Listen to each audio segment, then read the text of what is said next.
6.13 now 6.13 के बारे में हम बात करेंगे। 6.13 के बारे में अब हम बात करेंगे। It says following information is available in respect of Somdatt bearings limited. क्या चाहिए तेरे को? कहता है find out the income statement and earning per share. अब जब वर्ड इनकम स्टेटमेंट आया, तो मुझे मालूम है मुझे इनकम स्टेटमेंट कैसे बनानी होती है। Everybody knows sales. तो आप लोग क्वेश्चन तो पढ़ो ही मत पहले यार, कदे की तरह शुरू हो जाओ। Sales minus variable cost, contribution minus fix operating cost, EBIT. बड़े दिन हो गए मैंने बोला नहीं, एक बार फिर से बोल देता हूं। ईबीआईटी इज नथिंग बट, अंग्रेजी में उसे के कहवे हैं, ऑपरेटिंग प्रॉफिट। बोले तो operating profit. Then comes interest, you get profit before tax. इस क्वेश्चन में टैक्स की बात हो रही है। लेट्स सी टैक्स की बात यस हो रही है। तो माइनस टैक्स, प्रॉफिट और अर्निंग आफ्टर टैक्स। इस क्वेश्चन में प्रेफरेंशियल कैपिटल नहीं है। ऑलराइट, नाउ मैंने अपना फॉर्मेट लिख लिया और अब अपना वर्किंग नोट बनाना शुरू किया। Remember I use this formula with you guys, profit volume ratio. और मैंने बड़ा प्यार से एक चीज बताई थी, दो बातें बताई थी। Profit volume ratio is also called contribution ratio. I repeat, point number 1, profit volume ratio is also called contribution ratio. Contribution ratio plus variable cost ratio sum total is always 1. Contribution ratio plus variable cost ratio sum total is always 1. And last but not the least, when we multiply sales with PV ratio, whenever we multiply sales with PV ratio, we get contribution. ये छोटी छोटी बातें मैंने अपने दिमाग में ले आया क्योंकि मुझे सेल्स चाहिए। तो मैंने कहा देखते हैं इस गुरु मंत्र को जो मैंने आपको लास्ट क्लास में लिखवाया था, यूज भी कर पाएंगे या नहीं। We know this is 40%। Now let's read further. Operating leverage, degree of operating leverage, sir ने फॉर्मूला सिखाया था, contribution upon EBIT, which is given to us as 1.5 upon 1. Okay. Then financial leverage. Degree of financial leverage. Formula हमने सीखा हुआ है, EBIT upon EBT minus 0, क्योंकि preference dividend नहीं है। Interest 8,000.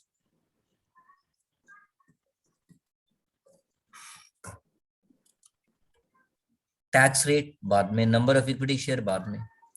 अब क्या करूं? ओ आई गेट इट, शाना बन रहा था ये क्वेश्चन, इसीलिए ये क्वेश्चन थोड़ा सा इंपॉर्टेंट है। शाना बन रहा था। Oh if I take this as X, my EBT will become, ये मैथ्स रफ में लिखना है आपको, समझाने के लिए लिख रहा हूं। If I take EBIT as X, my EBT will become X minus 8,000. Oh, I get it. Now, can I say 1.421 upon 1, where EBIT is x and EBT is x minus 1.421 minus 0 is equal to 1.421 upon 1. Now, वो क्या कहते हैं ना अंग्रेजी में, वो क्या कहते हैं ना छोरी, solve it and get it. X into 1, x should be equal to 1.421 into x minus 8,000. So let's go further. X equals 1.421x minus 8,000 into 11,368. So उसको उधर ले गया, उसको उधर ले गया, तो कहने से 1.421x minus x is equal to 11,368. So x will be equal to 11,368 divided by 0.421. it comes out to approximately 27,000. It comes out to approximately 27,000 2 rupees आ रहा था बच्चों, तो मैंने उसे राउंड ऑफ करके 27,000 ले लिया. So this is 9,000. ओ, वो क्या कहते हैं ना, चेन कुली की मेन कुली. अब तो मेरा रास्ता खुल गया. Contribution will be equal to 1.5 into EBIT. और वो क्या कहते हैं ना जी, जिया बेकरार है मुझे इंतजार है. EBIT का इंतजार था. जैसे ही EBIT निकाल लिया मैंने इस इक्वेशन से, by using the degree of financial leverage का formula, with the help of this now I will calculate my degree of operating leverage की हेल्प से contribution. So my contribution becomes 40,500. So my fixed operating cost will come as balancing figure. How much it should be? 13,500. Oh, अरे ये तो line ही लग गई बेटा. Sales ना तुम जानो ना हम.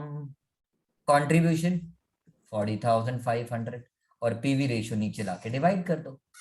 So 40,500 divided by 40% is 101,250.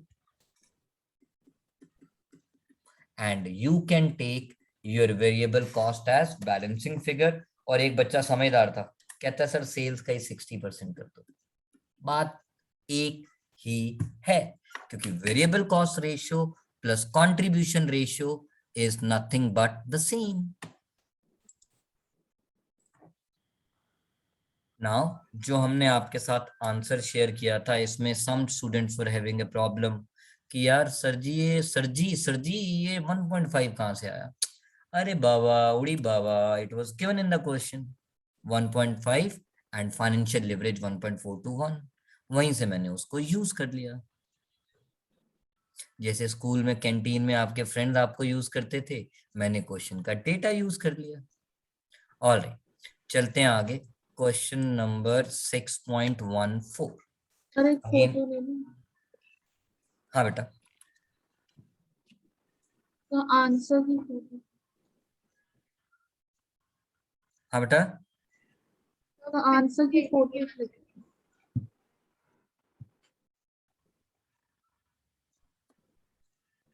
Yes. अभी मैं थोड़ा ऊपर भी कर दूंगा बेटा.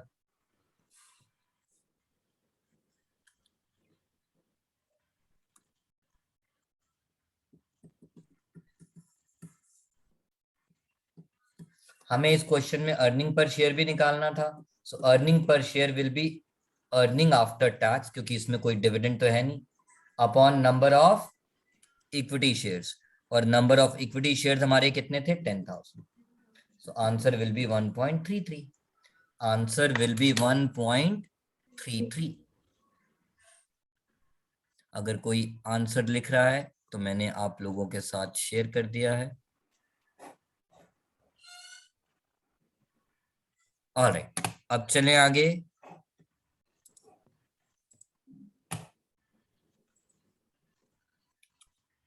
Six point 14.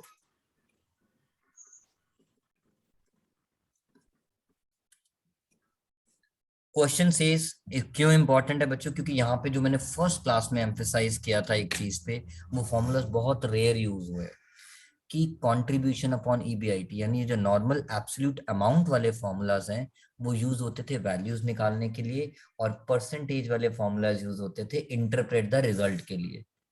बट देखेंगे शायद आज इस क्वेश्चन में उनको मुझे यूज करना पड़ेगा रेशियोज निकालने के लिए भी. सर समझ नहीं आई बात.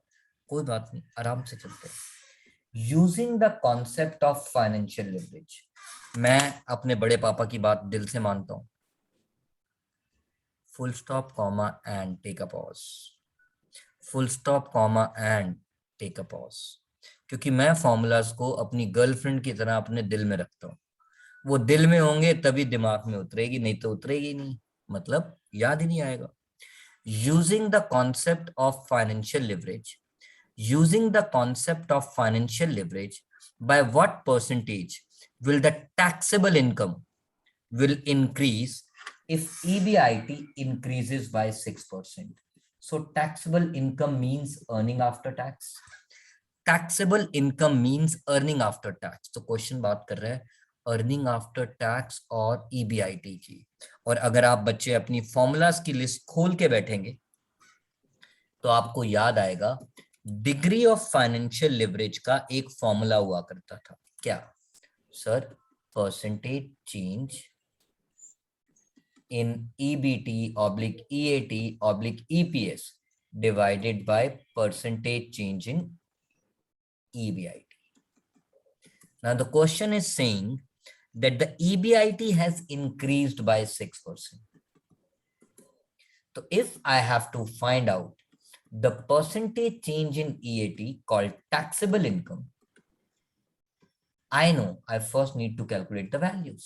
तो ठीक है, डिग्री ऑफ फाइनेंशियल लिवरेज निकालने के लिए मुझे फॉर्मूला यूज करना पड़ेगा EBIT upon EBT minus 0। Everybody knows why 0? Sir देख तो लो। हाँ देख लिया था यार, ये देखो क्वेश्चन में प्रेफरेंस डिविडेंड की बात हुई नहीं। नाउ हमारे पास ईबीआईटी है 40,000, ईएटी है 35। सर ईएटी सॉरी ईबीटी यार गलत बोल दिया, मैं भी इंसान हूं यार, कभी कभी गलती कर सकता हूँ। क्या हो गया फिर?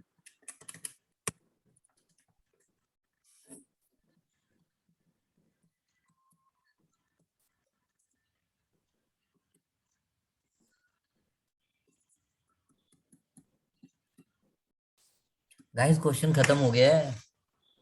पहले भी तो किया था एक क्वेश्चन 6.2 स्टार्टिंग में, उसी पैटर्न पे है बेटा। मैं तो बस रिवाइज कर रहा था लास्ट क्लास का। So my percentage change in taxable income called EAT will be 1.1428.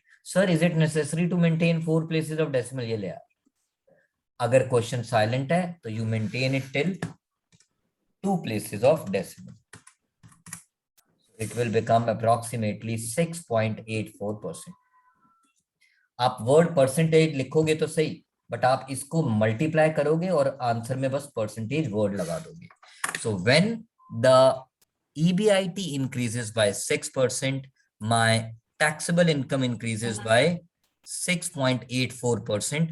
उन्होंने देखो उसको राउंड ऑफ कर रखा है 1.15 और इसीलिए आंसर 6.9 आ गया है। तो आप घबराना मत, मेरे हिसाब से वो गलत है, क्योंकि 1.428 को जब मैं राउंड ऑफ करूं तो वो 1.5 बनेगा, सॉरी 1.15, ना कि 1.14 ही बनेगा, ना कि 1.15। तो मैंने इसीलिए उसे 1.14 पे रखा। Now Sanjay, Yes, sir.